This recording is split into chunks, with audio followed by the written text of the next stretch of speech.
नमस्कार, मैं भूपेंद्र सिंह और आप देख रहे हैं न्यूज़ मोबाइल। देश इन दिनों आपदाओं से जूझ रहा है। कहीं बाढ़, तो कहीं भूस्खलन, तो कहीं सड़क व रेल हादसे देखने को मिल रहे हैं। ऐसे में इस इन आपदाओं के चलते कई लोगों की जानें भी जा चुकी हैं। बात अगर केरल के वायनाड की जाए, तो दिन प्रतिदिन ये खबर आ रही थी कि वहाँ मरने वालों की संख्या डेली बढ़ रही है। अभी ताज़ा अपडेट के मुताबिक वहाँ पे मरने वालों की संख्या 308 से ज़्यादा की हो गई है। वहीं अगर केदारनाथ की बात करें तो वहाँ पर भी बादल फटने से लोग फँसे हुए हैं, करीब-करीब 1000 लोगों से ज़्यादा लोग वहाँ पे फँसे हुए हैं। और ऐसी आपदाओं से निपटने के लिए केंद्र व राज्य सरकारों ने आपदा प्रबंधन टीमों का गठन किया हुआ है, जो ऐसे आपदाओं के मौकों पर काफ़ी ज़्यादा कारगर साबित होती हैं। तो इन्हीं आपदाओं से निपटने के लिए एक आपदा प्रबंधन टीम का क्या चुनौतियाँ होती हैं, आपदा प्रबंधन टीम को किन चुनौतियों का सामना करना पड़ता है, क्या-क्या दिक्कतें होती हैं, इस चीज़ को समझने के लिए हमने उत्तर प्रदेश के राहत आयुक्त कार्यालय पर कार्यरत अदिति उमराव जी से बात करी, जो कि परियोजना निदेशक के रूप में वहाँ तैनात हैं। तो आइए जानते हैं उन्होंने क्या कुछ बताया और क्या चुनौतियाँ जो है वो एक आपदा प्रबंधन टीम के सदस्य को झेलनी पड़ती हैं। तो सुनिए। पहले तो आप हमें ये बता दीजिए कि आपदा जो टीम है, आपदा राहत से, वो क्या है और क्या काम करती है वैसे? देखिए, जो डिज़ास्टर मैनेजमेंट एक्ट है वो 2005 में बना। 2005 में जो एक्ट बना उसके बाद में नेशनल लेवल पर एक अथॉरिटी है, डिस्ट्रिक्ट लेवल पर एक अथॉरिटी है, स्टेट में एक अथॉरिटी है। तो अलग-अलग वेरियस लेवल्स पर अथॉरिटीज़ बनी हुई हैं। और हर एक राज्य में एक पद होता है राहत आयुक्त का। वो पद हर जगह है। राहत आयुक्त, रिलीफ कमिश्नर जैसे कि नाम से पता है। तो कोई भी डिज़ास्टर हो जाता है तो उसके बाद में उनका जो दायित्व है रिलीफ कमिश्नर का, वो आता है कि वेरियस रिलीफ ऑपरेशंस करना, उनको कोऑर्डिनेशन करना विभिन्न एजेंसीज़ के बीच में, जो विक्टिम्स हैं उनको राहत पहुंचाना। इसके अलावा जितना मतलब ओवरऑल आपदा प्रबंधन रिलीफ का जो दायित्व होता है वो रिलीफ कमिश्नर के पास होता है। तो इस तरीके से सेटअप होता है राज्य स्तर पर। और जनपद में जो जिलाधिकारी होते हैं वो प्रमुख रूप से इसके अध्यक्ष होते हैं, जो जिला आपदा प्रबंधन प्राधिकरण होता है। जिलाधिकारी के पास जो दायित्व होते हैं, प्रमुख दायित्व आपदा प्रबंधन, उनमें से एक होता है। और सब डिवीज़न लेवल पर भी जिले के नीचे भी कुछ टीम्स होती हैं, लेकिन अभी इसको और स्ट्रेंथन किए जाने की आवश्यकता है फील्ड लेवल पर जो टीम होती है। इसके अलावा भारत सरकार ने आपदा मित्र भी बनाए हैं। आपदा मित्र कम्युनिटी के लोग होते हैं, कम्युनिटी वॉलंटियर्स। ये वॉलंटियर्स जो है ये लोगों का, कभी कोई आपदा घटित हुई तो लोगों को उस समय बचाने का, तत्काल निकालने का, ये सारा कार्य आपदा मित्र उसमें भी सहयोग करते हैं। तो तमाम और स्टेट डिज़ास्टर रिस्पॉन्स फोर्सेस भी बनाई गई हैं। तमाम फोर्सेस, पुलिस बलों को और पीएसी को और अन्य बलों को मिला करके हर एक राज्य ने लगभग स्टेट डिज़ास्टर रिस्पॉन्स फोर्स का भी गठन कर लिया है। सिमिलरली नेशनल लेवल पर भी एक फोर्स गठित है जिसको एनडीआरएफ कहते हैं। जैसे अभी आप वायनाड में देख रहे हैं तो वहाँ पर एनडीआरएफ है, स्टेट की फोर्सेस लगी हुई हैं। तो सारी फोर्सेस मिल करके, वहाँ पर आर्मी ने अपना काफ़ी इम्पोर्टेंट रोल प्ले कर रही है। तो सभी फोर्सेस मिल करके फिर इससे लड़ने का काम करते हैं। अच्छा, जैसे अभी केदारनाथ हुआ जहाँ पे अभी लोग फंसे हुए हैं, और आप केरल में अगर आप देखें वायनाड में जो भूस्खलन हुआ, तो दिन ब दिन वहाँ पे रोज़ खबरें आ रही थी कि जो है लोगों के मरने की संख्या जो है वो बढ़ रही थी। तो ऐसी स्थिति पे राहत बचाव टीम को क्या चुनौतियों का सामना करना पड़ता है, किन चुनौतियों का सामना करना पड़ता है? देखिए, आपदा एक ऐसी चीज़ होती है जिसके रीटेक्स नहीं होते हैं, जिसके ऑपरेशंस के रीटेक नहीं होते हैं। तो हमें आपदाओं के दौरान ये बहुत ज़्यादा ज़रूरी होता है कि हमारे जो स्टैंडर्ड ऑपरेटिंग प्रोसीजर्स प्लेस में हो, हमारे प्रोसीजर क्या होंगे, कौन एजेंसी क्या करेगी, क्योंकि उस समय वैसे ही केओस की स्थिति उत्पन्न हो जाती है। तमाम विषम स्थितियां होती हैं, मौसम ठीक नहीं होता, आपदा के कारण लोग मरे हुए हैं, उनके परिजन भी वहां पर हैं।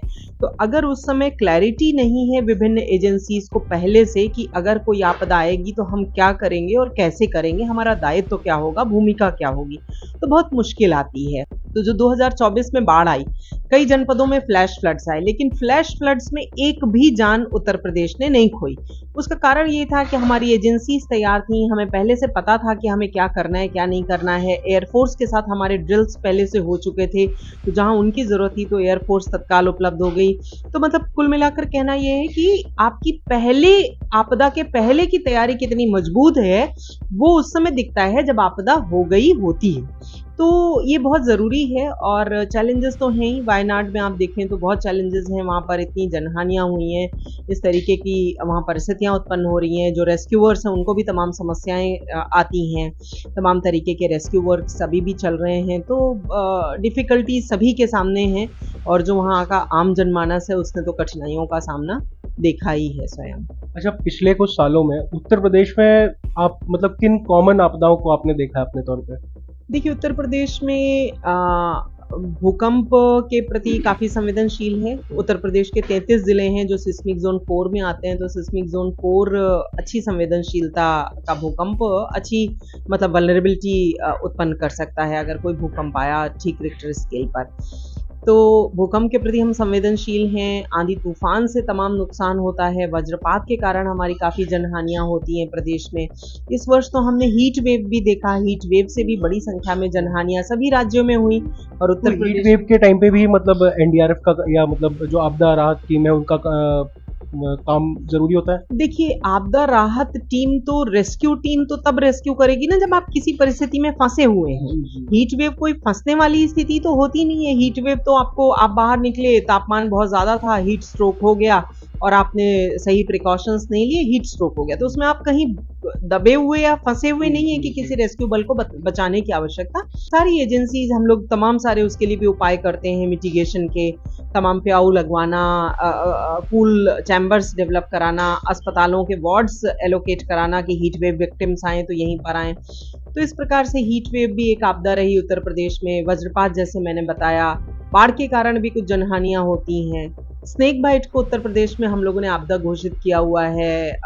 स्नेक बाइट के कारण बहुत बड़ी संख्या में जनहानियाँ होती हैं प्रदेश में। तो स्नेक बाइट भी एक मतलब आपदा के तौर पे देखी जाती है? कुछ आपदाओं को स्थानीय आपदा के रूप में घोषित किया गया है। तो उत्तर प्रदेश में 11 आपदाएं हैं जिन्हें स्थानीय आपदा के रूप में अधिसूचित किया गया है। स्नेक बाइट, ड्राउनिंग, ये सब उसमें से एक है। जैसे अगर किसी भी आपदा के टाइम पे, किसी भी रेस्क्यू अभियान के टाइम अगर किसी कर्मचारी की, सरकारी कर्मचारी की अगर मृत्यु हो जाती है तो उस केस में सरकार की तरफ से क्या सुविधाएं अलॉट की जाती है उसको?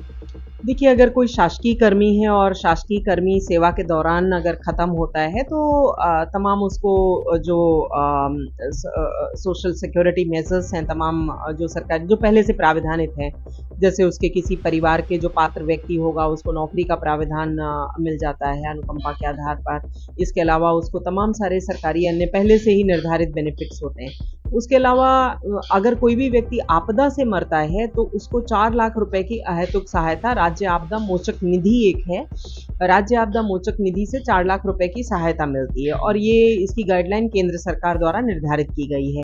तो जैसे वायनाड में भी ये लैंडस्लाइड में लोगों की जनहानि हुई है तो वो सभी राज्यों के लिए एप्लीकेबल होता है। 4 लाख रुपए की जो धनराशि है अगर अधिसूचित आपदा के कारण किसी की मृत्यु होती है तो वो उसको पाने के लिए अनुमन्य है। अच्छा, जैसे अभी तक जो आपका कार्यकाल रहा है उसके दौरान आपने अपने अनुभव के हिसाब से जो भी लर्निंग्स अपने कार्यकाल के दौरान की है तो वो क्या क्या है? देखिए, जैसे सेना में कहा जाता है, एक कहावत होती है कि आप अगर पीस टाइम में ज़्यादा पसीना बहाते हैं तो आपको वॉर टाइम में खून बहाने की ज़रूरत नहीं पड़ती है, ठीक है ना। तो ये कहावत आपदा प्रबंधन में भी लागू होती है। यदि आपने आपदा के पहले अपनी तैयारियों को मजबूत करके रखा है, उसको टेस्ट करते रहे समय-समय पर, उसमें सुधार करते रहे हैं, उनको ठीक करते रहे हैं, तो आपको आपदा के दौरान अधिक ज़्यादा नुकसान का सामना नहीं करना पड़ता है। आशय ये है कि आपदाएँ कैसी भी हों, हम उनकी अगर पूर्व तैयारी बेहतर करेंगे तो आपदाओं से होने वाले नुकसान कम से कम होंगे। जैसे जो ये अभी अगर आप ये टाइम देखेंगे तो प्राकृतिक आपदाओं का जो केसेस देख रहे हैं हम लोग वो बढ़ रहे हैं धीरे-धीरे। तो क्या सरकार इसको कम करने के लिए भी कुछ कर सकती है? हाँ, बिल्कुल, ये आपने बहुत अच्छा सवाल पूछा है। मैं आपको वही बता रही थी कि हमें देखिए पहले क्या था, जब 2005 का ये अधिनियम नहीं आया था भारत सरकार का, उसके पहले सभी का अप्रोच विशेष रूप से भारत देश में रिएक्टिव अप्रोच होता था कि कोई आपदा घटित हो गई, अब हम कैसे विक्टिम को राहत दें, कैसे उसको खाना दें, कैसे घर दें, इस पर हमारा फोकस रहता था। 2005 में जब ये एक्ट आया तो हमने अपना जो रिलीफ सेंट्रिक अप्रोच था उसको रिलीफ सेंट्रिक अप्रोच से हमने चेंज करके प्रिपेयर्डनेस सेंट्रिक मिटिगेशन सेंट्रिक हमने कर दिया। तो अब हमारा पूरा उद्देश्य सभी सरकारों का यही रहता है, चाहे नेशनल लेवल पर कोई गाइडलाइंस हो या स्टेट के गाइडलाइंस हो, सभी का उद्देश्य यही है कि हम किस प्रकार से आपदाओं को घटित होने से ही रोकें, कैसे इंश्योर करें कि वो आपदाएं घटित हों। और 15th फाइनेंस कमीशन ने इसके लिए बहुत सारे प्रोविजंस भी किए हैं, फंडिंग के प्रोविजंस भी किए हैं। एक पहले स्टेट डिजास्टर रिस्पांस फंड हुआ करता था सिर्फ, तो स्टेट डिजास्टर रिस्पांस फंड आप तभी प्रयोग कर सकते थे जबकि आपदा हो गई हो और आप रिस्पांस के लिए प्रयोग करें। लेकिन 15वें वित्त आयोग की संस्तुतियों के क्रम में भारत सरकार द्वारा स्टेट डिजास्टर मिटिगेशन फंड का भी गठन किया गया। मिटिगेशन फंड वो फंड होता है जिसको कि हम आपदाओं के पूर्व मिटिगेशन माने न्यूनीकरण, आपदाओं के न्यूनीकरण के लिए हम उसे खर्च कर सकते हैं। तो ये थी अदिति उमराव जी, जिन्होंने हमें बताया कि एक आपदा प्रबंधन टीम को आपदा के दौरान किन किन किन चुनौतियों का सामना करना पड़ता है, किस किस कसौटी से गुजरना पड़ता है और क्या सुविधाएं एक आपदा प्रबंधन टीम के सदस्य को दी जाती हैं। तो ऐसी ही अपडेट्स के लिए बने रहिए हमारे साथ, देखते रहिए हमारे चैनल न्यूज़ मोबाइल को, हमारे चैनल को लाइक करें, सब्सक्राइब करें। धन्यवाद।